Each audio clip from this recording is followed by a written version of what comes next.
Hello, Sasha and Adele. Nice to meet you, and Hello, hi, nice to meet yeah, you. congratulations. This movie was a lot of fun, and I Oh, was really looking forward to this. fantastic. We want it to be fun.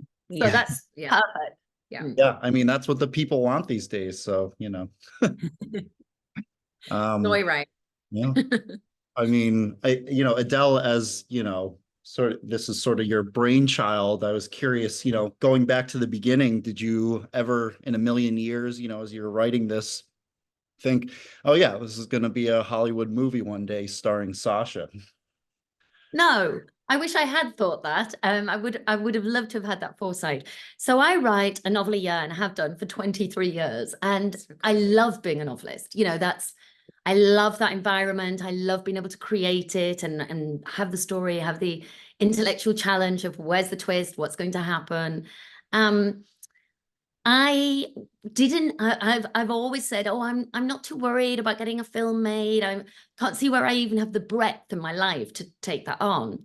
But then I became an empty nester. My son went off to uni, and I was introduced at the same time to this incredible producer, Brad Cravoy, and from that moment on, I thought, "No, I want this. I want this a lot." Because something was just lit inside me that showed it could be much bigger. It could be more than that private dialogue between writer and reader. It could be something vast with endless other creatives, with actor talent, with directors, with musicians, with set designers, camera people. It's this huge team. And from then on in, it became really, really exciting. And yeah, so it is literally cliche alert. It is a dream come true. Well, very cool. No, that's wonderful. That's always, it's always cool to hear, behind the scenes, how it all started, going from book to screen and all that. Well, yeah, and that's great. And Sasha, playing this, wonderful little dual role, no spoilers, of course, but when you were playing the role, getting ready for the role, did you feel that you've played so many different characters, did you feel that any of your past movies or TV shows maybe helped sort of pave the way for this character, whether, Pretty Little Liars or anything come to mind where you're like, oh yeah, I sort of saw shades of that or anything like that? Yeah. I mean, Zoe in particular, she's very powerful and confident. She takes over every scene.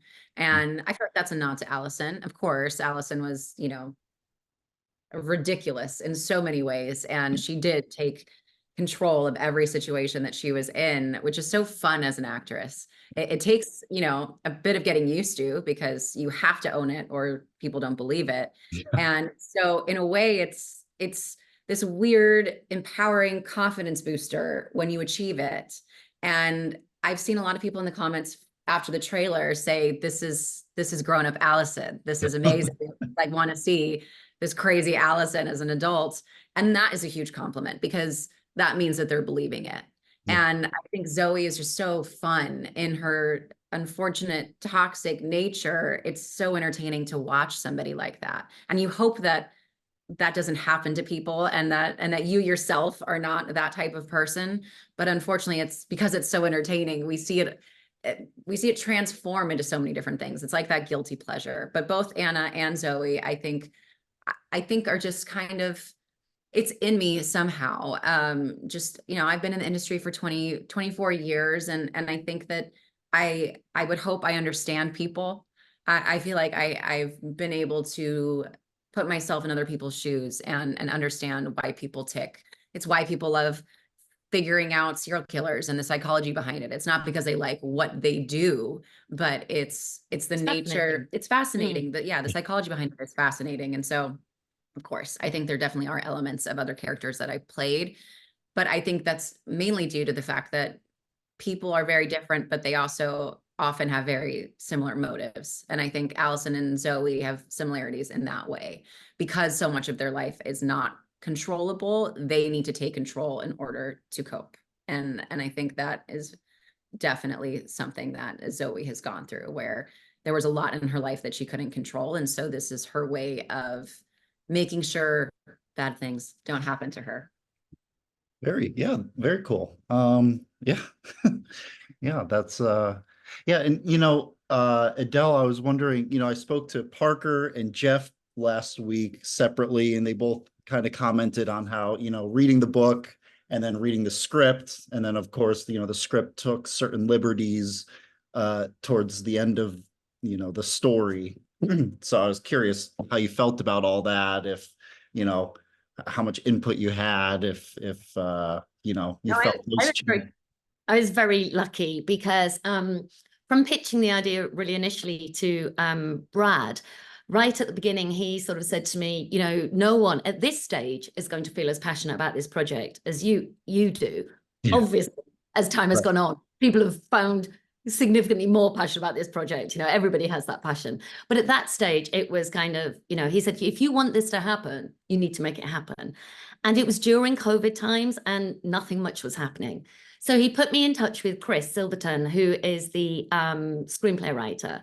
And we hashed out there and then that I had an idea for a different ending than the ending in the book. Because the ending in the book was a certain time in my writing career when I was transitioning from romantic fiction into thrillers. And at the time, my publishers were kind of nervous that I was going really dark.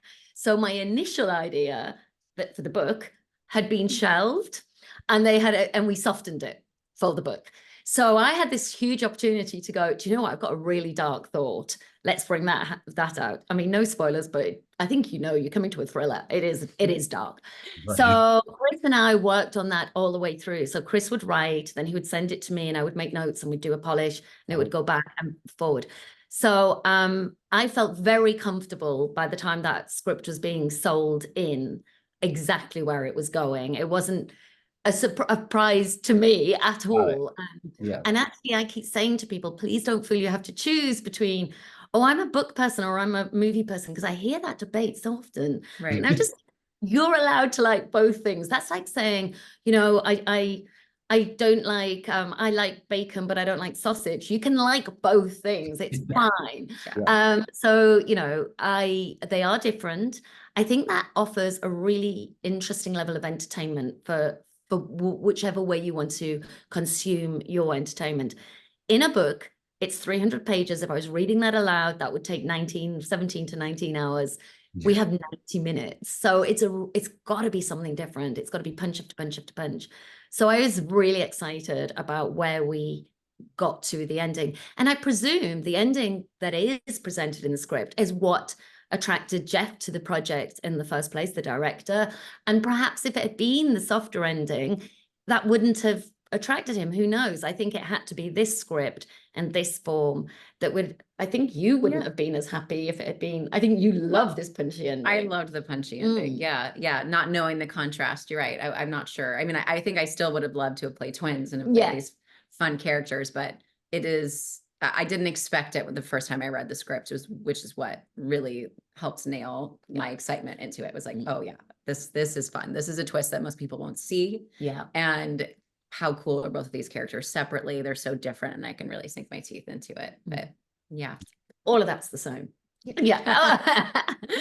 Yeah, well, that makes so much sense. Okay, that, because I don't know all the details. So, when all you hear is, oh yeah, this script, is different from the book, you don't know. But that's great. I mean, that's so nice to hear that, this collaborative, and yeah, that's wonderful. Two things can be true. You hear that a lot, and I think that applies here as well.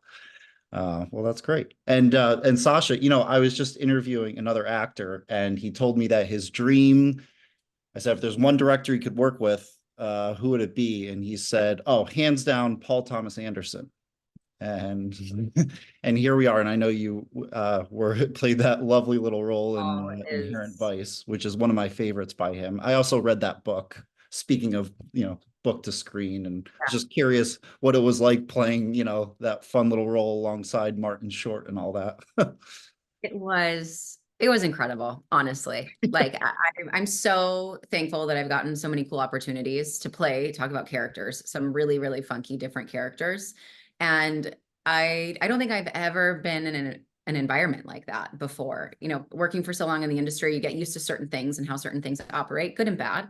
But this, like walking into that set was, I had so much like nervous energy because it's all of these people that are so iconic and like living legends and make incredible films. And you just want to live up to it. You want to feel natural in that space. And it's very intimidating. But as soon as I got on set, a lot of that faded away. And I give all that credit to Paul. When I walked in, he was barefoot in a cross-legged position with his viewfinder, full beard, like so approachable. And I think that makes a world of a difference. Very So real. real. And obviously everybody on that set cares so deeply about art and what that means. And everybody has a unique process. And I will say, I absolutely adore Joaquin and Martin. And, you know, Joaquin being the type of actor that he is, also so incredible and prestigious, but I was so thankful to have met him because he masters the method actor and the real person very well. And because Joaquin's private, nobody really knows about that. You know, he doesn't do a lot of interviews. He keeps to himself. And I was so happy to see him interact with the crew. He is such a good guy. He knows every single person's name on set. He walks that line where, yeah, he'll go to his trailer and he'll do his thing, but he is a real person and is so lovely to everybody around him. And that was such a treat to see. And then Martin, of course, is just, he's Martin. I mean, there's something so iconic about him as well. And yeah, I was like, all right, I went to set and I made out with Martin Short, and not a lot of people, you know, do that. But I think Paul just creates such a cool, unique environment where you feel like you're in a sandbox and that you get to play. And there's nothing like it. There really is nothing like it. I almost ran him over by accident in that beautiful 60s Mercedes, his manual. And I mean, he wanted to sit on the hood with the camera because he's behind the camera a lot, and it's an old film, like real film camera and transpo. And I kept saying it lurches forward every time we put it into first. And he was like, no, we got it. Fernie pad on the hood. And as soon as I put it into first, it lurched forward, and he almost fell off with this, you know, extremely expensive camera. And there were just so many fun memories. So much menthol in our eyes to make it look like we were strung out. I mean, it was just wild. It was the wildest experience. It was the wildest week, I think, of my life. Yeah, sounds like it. Well, that's great.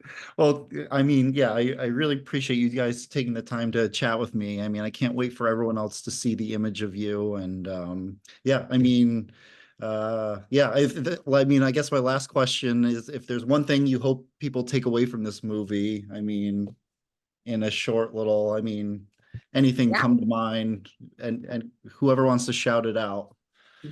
Yeah, of course we want you to be entertained. You know, we want you to have fun. We want this to be something that you remember. And I also feel like, we kind of said this last night, which is a funny thing, but it's because these characters are so dark, you know, like what can you really get out of it? And I think the answer is what not to do in so many ways, because, you know, it starts as this guy that she meets online on a dating website. And I think that is so embedded in our culture now. Like everybody's, you know, on Tinder or Hinge or Bumble or whatever it is. I never went through that experience. My husband and I were dating at the time, and I just never had to go on an app, but a lot of my friends have. And, you know, it's people constantly dissecting people's profiles and what's real and what isn't real. And so when these characters get engaged so fast and they don't know each other, it's like, it's a warning. Hey, maybe take your time. Some people might be crazy. And yeah, it's like a funny warning. Yeah. So I'm being silly there, but really it's a fun ride, and we want people to laugh and get surprised. I mean, that sounds strange, saying we want people to have fun and to laugh, considering it's a thriller, you know, but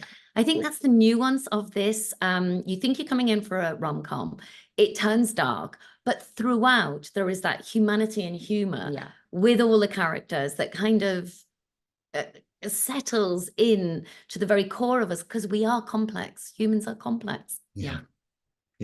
Love it. Well, great. Well, thank you. Yes, that's wonderful. And yeah, like I said, can't wait for everyone else to see it. And it was very nice to meet both of you, and congratulations again. Thank you, so Will. much. Thank you so much. Lovely to meet you. You too. Take care. Bye-bye.